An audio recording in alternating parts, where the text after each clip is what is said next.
नमस्कार दोस्तों, आपके अपने चैनल सिलेक्शनपुर में एक बार फिर से आप सभी का स्वागत है।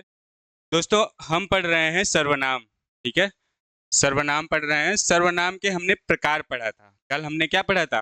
पहले तो हमने सर्वनाम पढ़ा था। सर्वनाम में हमने बताया था कि जो सर्वनाम की परिभाषा होती है, परिभाषा क्या होती है?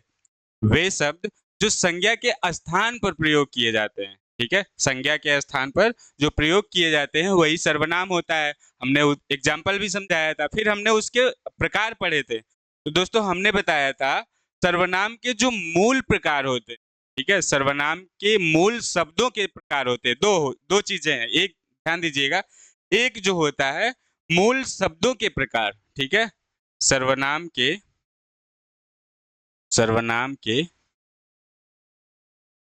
मूल शब्दों के प्रकार, ठीक है? जब आपसे कभी पूछा जाए कि सर्वनाम के मूल शब्दों के प्रकार बताइए, तो वहां आप क्या बताएंगे? वहां आप बताएंगे कि सर, सर्वनाम के मूल शब्दों के जो प्रकार होते हैं वो 11 होते हैं, ठीक है? वो 11 होते हैं। यही अगर आपसे पूछा जाए यही अगर आपसे पूछा जाए कि सर्वनाम के कितने भेद कितने भेद या कितने प्रकार होते हैं, कितने भेद या कितने प्रकार होते हैं, तो आप क्या बताएंगे? तब आप बताएंगे 6 होते हैं, ठीक है? तब आप बताएंगे 6 होते हैं। तो ये बहुत कंफ्यूजन वाला प्रश्न होता है, तो इसको आप ध्यान दीजिएगा, गलत मत करके आइएगा। जब आपसे पूछा जाए कि सर्वनाम के मूल शब्दों के प्रकार क्या होते हैं, तो आप 11 बताएंगे। जब आपसे पूछा जाएगा कि सर्वनाम के भेद या सर्वनाम के प्रकार कितने होते हैं, तो क्या बोलेंगे? तब आप बोलेंगे कि 6 होते हैं, ठीक है? तब क्या बोलेंगे? तब 6 बोलेंगे कि सर्वनाम के कुल 6 भेद होते हैं, ठीक है? बाकी कल हमने पढ़ा था इसके जो 6 भेद होते हैं, 6 भेद को हमने पूरी भली भात से पढ़ लिया है। पहले नंबर पे था पहले नंबर पे था ये पहले नंबर पे हमने पढ़ाया निश्चयवाचक, ठीक है? निश्चयवाचक निश्चयवाचक में जो चीजें निश्चित होने का संकेत करती है उसे निश्चयवाचक कहते हैं, ठीक है? ये हमने पढ़ लिया था। उसके बाद हमने पढ़ा था अनिश्चयवाचक या अनिश्चितवाचक सर्वनाम। यानी अनिश्चित वाचक से ही, शब्दों से ही पता चल रहा है जिसका कोई निश्चित नहीं होगा वही होगा अनिश्चित वाचक। मतलब अनिश्चित जो संकेत देगा, सिंपल शब्दों में कहें, सिंपल परिभाषा कहें अगर, तो अनिश्चित शब्दों में जो, या अनिश्चित शब्दों का जो संकेत करेगा, ठीक है, अनिश्चित चीजों का, अनिश्चित वस्तुओं का जो संकेत करेगा, वो क्या होगा? वो अनिश्चयवाचक सर्वनाम होगा, ठीक है? उसी प्रकार संबंध संबंध जब एक वाक्य दूसरे वाक्य को से जुड़ते हैं या उपवाक्य बनाते हैं, ठीक है? एक वाक्य दूसरे वाक्य से मिलकर उपवाक्य बनाते हैं तो संबंधवाचक हो गया। प्रश्नवाचक सर्वनाम वह होता है कि जो मतलब प्रश्न पूछता है और जिसके वाक्यों में हमेशा क्वेश्चन मार्क लगे रहते हैं। तो ये सिंपल सी परिभाषा नहीं है, ये पहचानने का तरीका है, ठीक है? ये तरीका है। उसी प्रकार निजवाचक, निज मतलब स्वयं, जिसमें स्वयं, स्वतः, अपना बोध हो, वही होगा निजवाचक। उसके बाद पुरुषवाचक हम पढ़ रहे थे, इन सबको विस्तृत पढ़ लिया है, लेकिन हमने पुरुषवाचक को नहीं पढ़ा। आज हम उसी पुरुषवाचक को देखते हैं कि पुरुषवाचक सर्वनाम होता क्या है, ठीक है?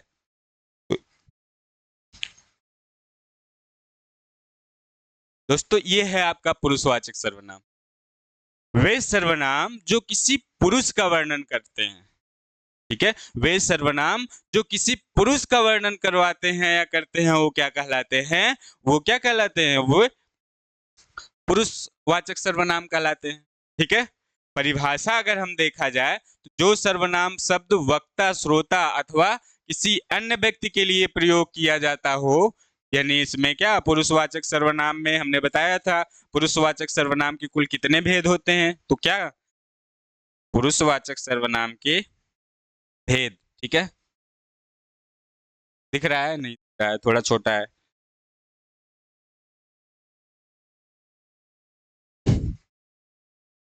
पुरुषवाचक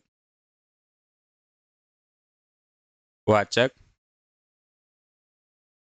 सर्वनाम के भेद, पुरुषवाचक सर्वनाम के भेद। तो पुरुषवाचक सर्वनाम के भेद में क्या बोलते थे कि पुरुषवाचक कितने प्रकार का होता है? तो पुरुषवाचक जो सर्वनाम होता है वो 3 प्रकार का होता है। ठीक है, हम इधर से देखते हैं।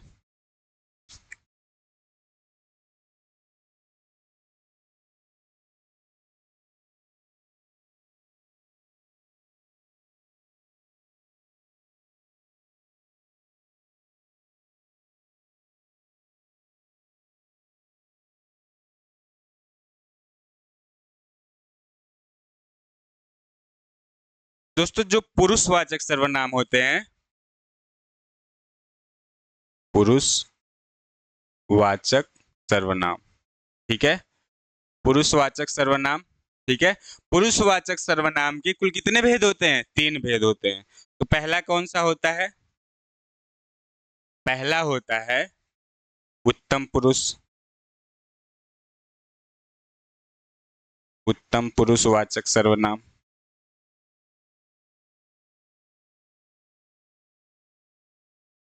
दूसरे नंबर पे होता है क्या? मध्य पुरुषवाचक सर्वनाम।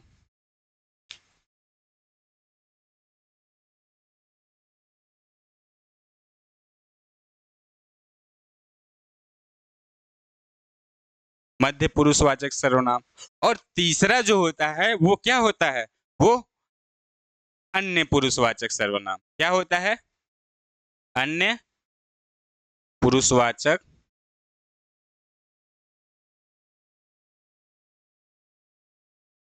पुरुषवाचक सर्वनाम। ठीक है, जो पहला होता है वो क्या होता है? वो उत्तम पुरुषवाचक सर्वनाम। दूसरा होता है मध्य पुरुषवाचक सर्वनाम या मध्यम पुरुषवाचक सर्वनाम। और तीसरा क्या होता है? अन्य पुरुषवाचक सर्वनाम। ठीक है, अगर आपसे पूछा जाए पुरुषवाचक के कुल कितने भेद होते हैं तो आप 3 भेद बताएंगे। ठीक है, और अभी हमने इसकी जब परिभाषा बताया कि जिन मतलब पुरुषवाचक संज्ञा में एक श्रोता होता, सर्वनाम में एक श्रोता होता है, एक वक्ता होता है और कुछ अन्य लोग होते हैं। ठीक है, कुछ अन्य लोग होते हैं। इसमें जैसे क्या है, जो उत्तम पुरुष होगा, उत्तम पुरुष क्या होगा? वक्ता होगा। ठीक है, जो उत्तम पुरुष होगा वो वक्ता होगा। अगर उत्तम पुरुष वक्ता है तो जाहिर सी बात है जो बीच वाला होगा, ठीक है, वो श्रोता होगा। तो मान लीजिए उत्तम पुरुषवाचक जो होता है वह वक्ता होता है और जो है मध्य पुरुष वाला होता है वो क्या होता है? वो श्रोता होता है। ठीक है, वो श्रोता होता है। और जो अन्य पुरुष होते हैं वो क्या होते हैं? वो कोई भी या कोई और होता है। ठीक है, ये कोई भी या कोई और होता है। ठीक है, कोई और, कोई और होता है। अब आप इसकी उत्तम पुरुषवाचक में देखेंगे क्या है? उत्तम पुरुषवाचक में होता है मैं और वह। क्या होता है? उत्तम पुरुषवाचक में होता है मैं और वह। अगर हम इसका क्या है, कारक विभक्ति बनाएं, ठीक है, सर्वनाम की कारक विभक्ति बनाएं, उत्तम पुरुषवाचक मैं और वह की कारक विभक्ति। ठीक है, अगर हम इसकी कारक विभक्ति बनाएंगे तो क्या हो जाएगा? यानी मैं का हो जाएगा मेरा। ठीक है, मैं का हो जाएगा, क्या हो जाएगा? मेरा हो जाएगा या मुझे हो जाएगा। ठीक है, मैं का मेरा, मुझे, मुझसे, मुझको हो जाएगा मेरा, मुझे,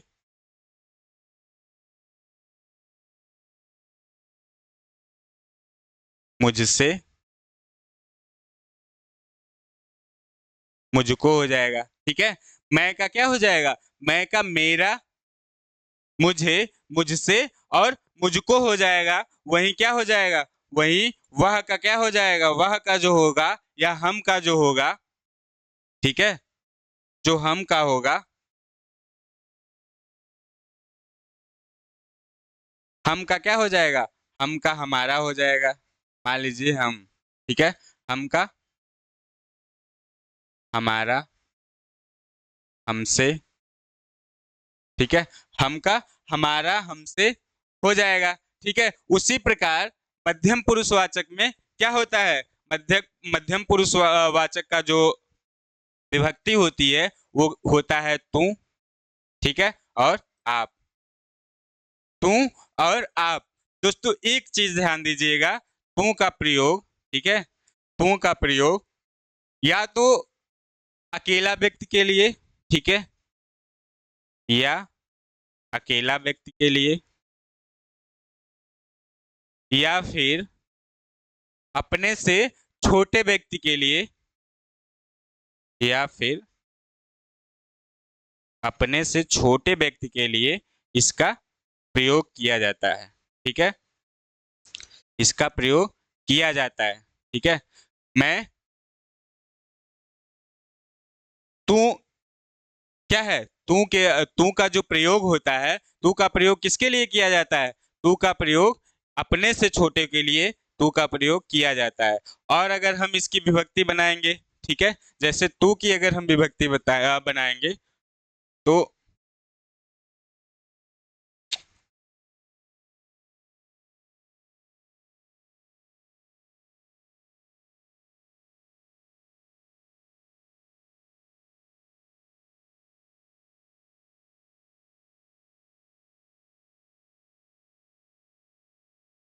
ठीक है, अगर हम तू की विभक्ति बनाएंगे तो तू का क्या हो जाएगा, तुम हो जाएगा, तुमसे हो जाएगा, तू का तुम हो जाएगा, तुमसे हो जाएगा, और तुझसे हो जाएगा,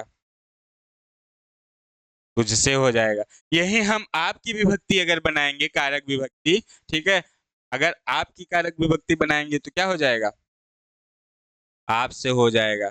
ठीक है, अपने हो जाएगा, आपसे हो जाएगा, अपने हो जाएगा, और क्या हो जाएगा, आपसे अपने,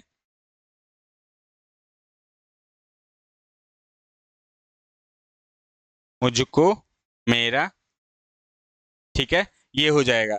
उसी प्रकार अगर हम अन्य पुरुष की बात करें तो अन्य पुरुष में क्या आते हैं, अन्य पुरुष की जो विभक्ति होती है वो क्या होती है, वह वह ये और वे होते हैं। ठीक है, अन्य पुरुष का जो सर्वनाम की जो विभक्ति होती है वह होता है यह, वह और वे आते हैं, यह वह और वे आते हैं। ठीक है, तो यह हो गया पुरुषवाचक सर्वनाम के अंतर्गत कुल 3 आते हैं। ठीक है, कुल 3 प्रकार होते हैं। पहला उत्तम पुरुषवाचक होता है। उत्तम पुरुषवाचक को एक नाम से और जानते हैं जिसे हम वक्ता कहते हैं। ठीक है, और वक्ता का जो क्या होता है, कारक चिन्ह होता है वो होता है मैं, और हम होता है।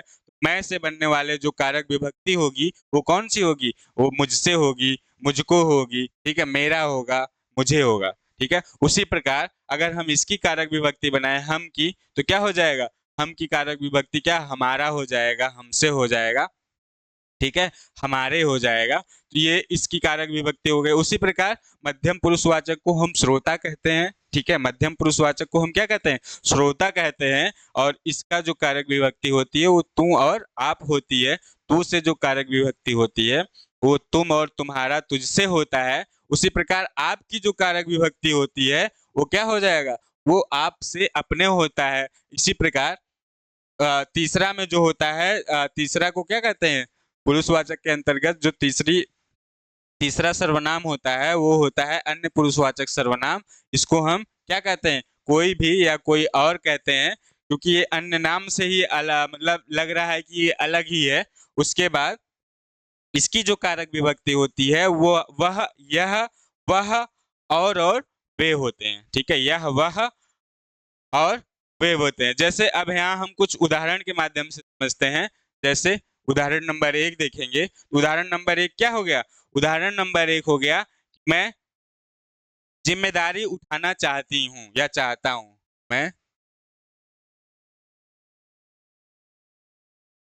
मैं जिम्मेदारी उठाना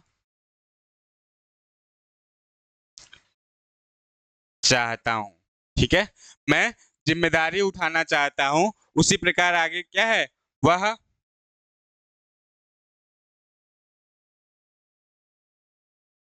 वह ईमानदार लड़का है। वह ईमानदार लड़का है। तीसरा अगर हम करेंगे तो तीसरा क्या होगा? तीसरा तुझे कम बोलना चाहिए। ठीक है, तीसरा मान लीजिए कि तुझे कम बोलना चाहिए। ठीक है, तीसरा तुझे कम बोलना चाहिए। उसी प्रकार चौथा है मैं खाना खाना चाहता हूं। ठीक है, मैं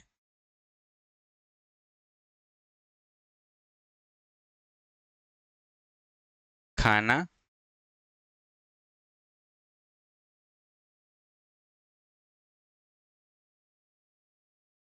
चाहता हूं। एक वाक्य और बताएंगे, जैसे तुम मुझे पसंद हो। ठीक है, तुम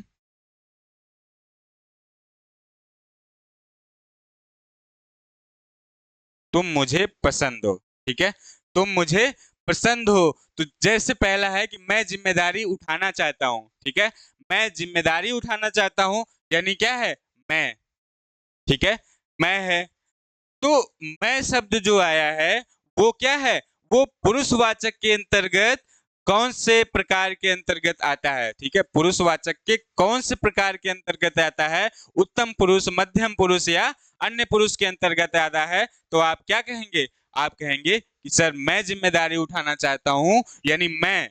ठीक है, तो जब हम पढ़ाए थे अभी इसकी कारक विभक्ति बताए थे कि उत्तम पुरुष की जो कारक विभक्ति होती है वो क्या होता है? मैं और हम होता है। ठीक है, उत्तम पुरुष की जो कारक विभक्ति होती है क्या है? वो मैं और हम होता है। इसलिए मैं जिम्मेदारी उठाना चाहता हूं, तो मैं क्या हो गया? मैं हो गया यहाँ उत्तम पुरुष। ठीक है, मैं हो गया क्या है? उत्तम पुरुषवाचक, पुरुषवाचक सर्वनाम। ठीक है, मैं क्या हो गया? मैं जिम्मेदारी उठाना चाहता हूं, इसलिए यह उत्तम पुरुषवाचक सर्वनाम हो गया। वह लड़का है। ठीक है, दूसरा है कि वह लड़का है। वह लड़का है यानी वह कौन?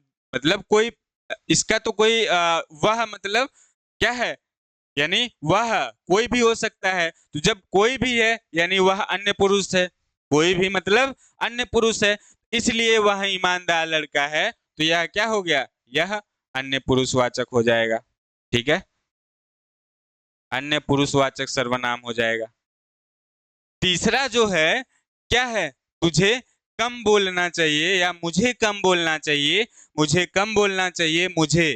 ठीक है, मुझे यानी मेरा।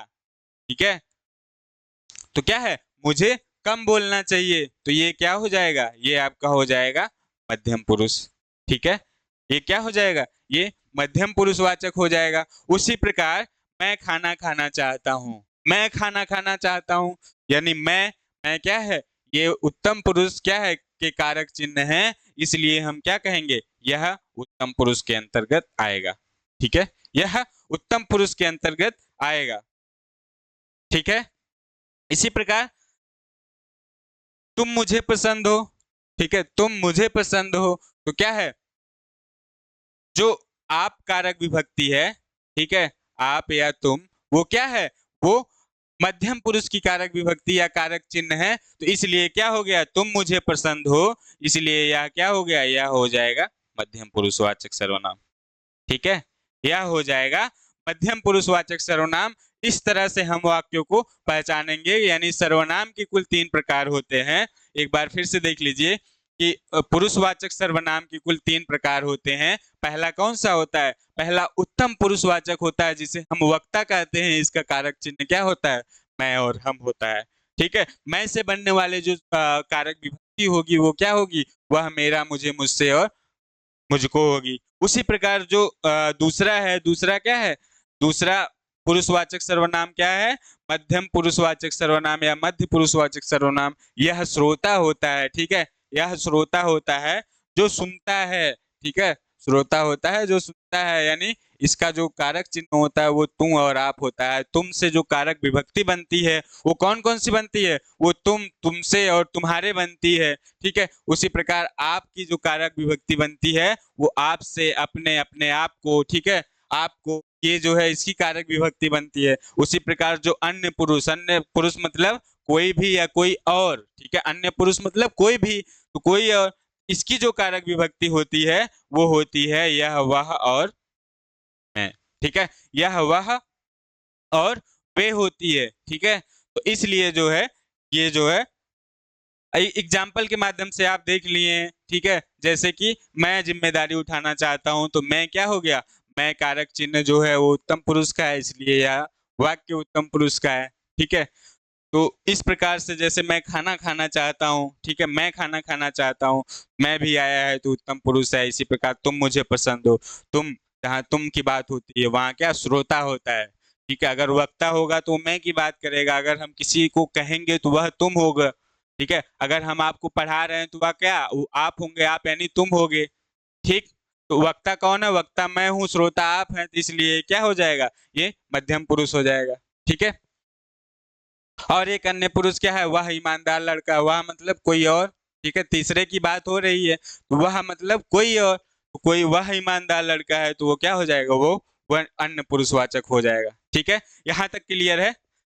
तो दोस्तों ये जो है हमारा क्या है, नाउन का सभी प्रकार यानी 6 प्रकार खत्म हुए। उसके बाद जो क्या है, पुरुषवाचक के अंतर्गत जो आ रहे थे, पुरुषवाचक क्या सर्वनाम के अंतर्गत जो 3 प्रकार थे, कौन सा, उत्तम पुरुष, मध्य पुरुष और क्या है, और अन्य पुरुषवाचक सर्वनाम थे। ये हमने विस्तृत अध्ययन कर लिया है। हम अगली कक्षा में इससे संबंधित, इन सभी से संबंधित क्या है, प्रश्नोत्तरी पर बात करेंगे। दोस्तों आज के लिए आप सभी का धन्यवाद। अगर आपको क्लास अच्छी लग रही है तो वीडियो को लाइक करिए, कमेंट करिए और शेयर करिए। जय हिंद दोस्तों।